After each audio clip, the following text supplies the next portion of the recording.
Private car সহ ভারতীয় Phensedyl নিয়ে নালিতাবাড়ির ৩ মাদক কারবারি পুলিশের হাতে গ্রেফতার হয়েছে ময়মনসিংহের ফুলপুরে।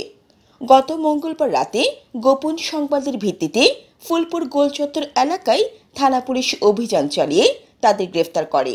এরা হল নালিতাবাড়ি উপজেলার রানীগাঁও গ্রামের নাজমুল হক, চটপাড়া গ্রামের ইদ্রিস আলী ও বিষগিরিপাড়া গ্রামের সুমন মিয়া।